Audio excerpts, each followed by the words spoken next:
Pernah nggak sih, kamu lagi asik-asiknya pakai sebuah aplikasi, tiba-tiba aplikasinya nge-lag, bingung cara pakainya di mana, atau malah ada fitur yang nggak berfungsi sama sekali. Pasti rasanya kesel banget kan? Bawaannya pengen langsung uninstall aja saat itu juga. Kita semua pasti pernah ngalamin. Mau itu aplikasi ojek online yang petanya tiba-tiba ngaco, aplikasi e-commerce yang proses checkout-nya bikin pusing 7 keliling, atau mungkin game favorit kamu yang crash pas lagi seru-serunya. Pengalaman kayak gini tuh benar-benar nyebelin, dan seringkali bikin kita mikir, ini siapa sih yang bikin aplikasi kok begini amat?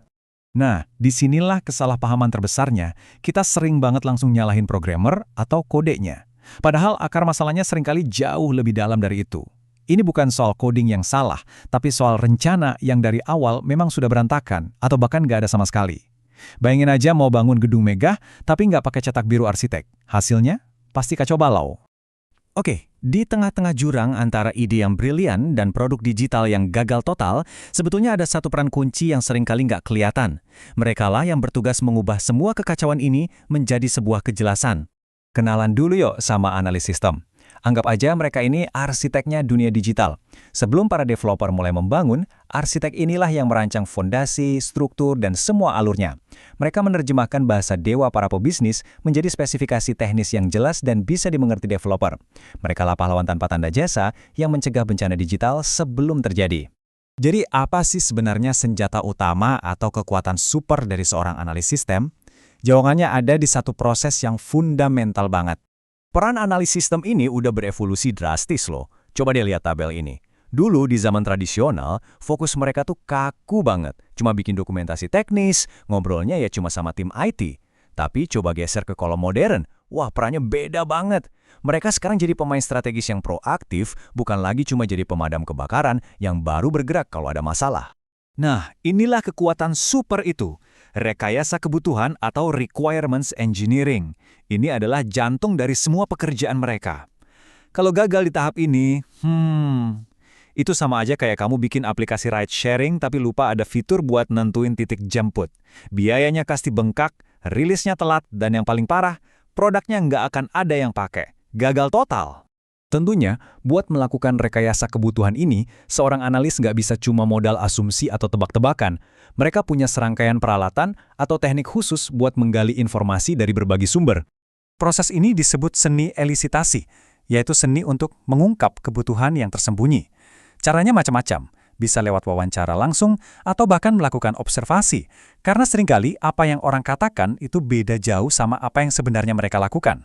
Atau mereka bisa bikin prototyping, semacam maket kasar aplikasinya, biar calon pengguna bisa langsung coba dan kasih masukan. Tujuannya cuma satu, pahami masalahnya sampai ke akar-akarnya sebelum mulai bikin solusi. Setelah semua informasi berhasil dikumpulkan, pekerjaan berikutnya nggak kalah penting. Menerjemahkan semua hasil obrolan dan pengamatan itu jadi sebuah cetak biru yang formal, yang bisa jadi panduan buat tim developer. Nah, kebutuhan ini secara umum ada dua jenis. Gampangnya gini, anggap kita lagi ngomongin mobil.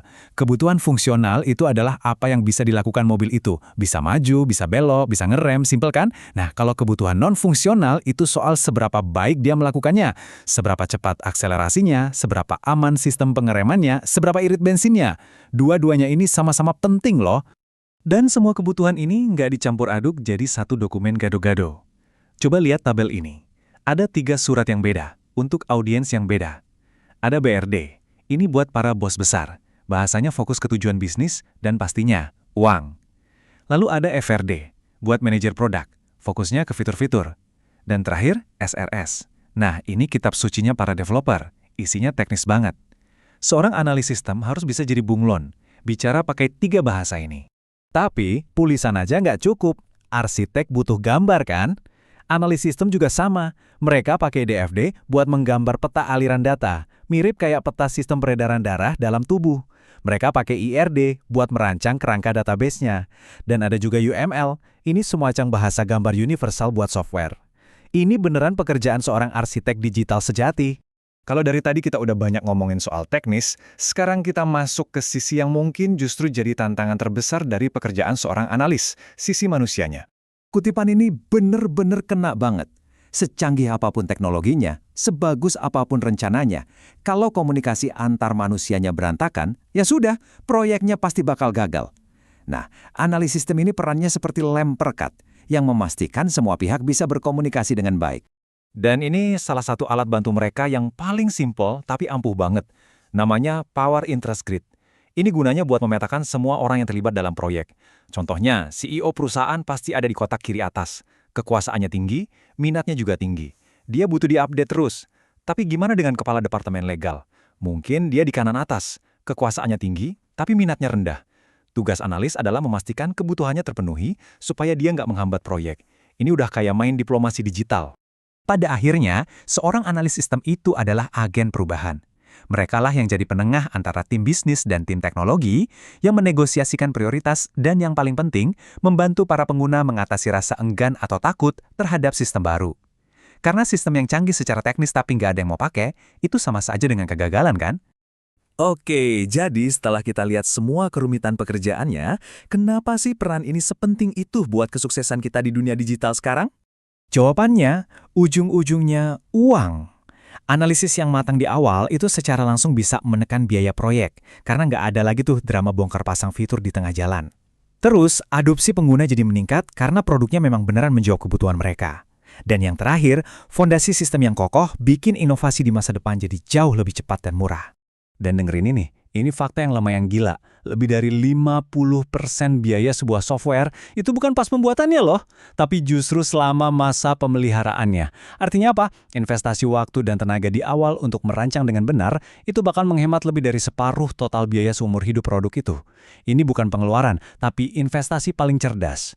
Jadi, coba kita renungkan ini sejenak. Di balik setiap aplikasi hebat yang kita nikmati setiap hari, ada serangkaian pertanyaan hebat yang sudah diajukan jauh sebelum satu baris kode pun ditulis. Dan pertanyaan-pertanyaan itulah yang membedakan antara teknologi yang sekedar berfungsi dengan teknologi yang benar-benar mengubah cara kita hidup. Terima kasih banyak sudah menyimak.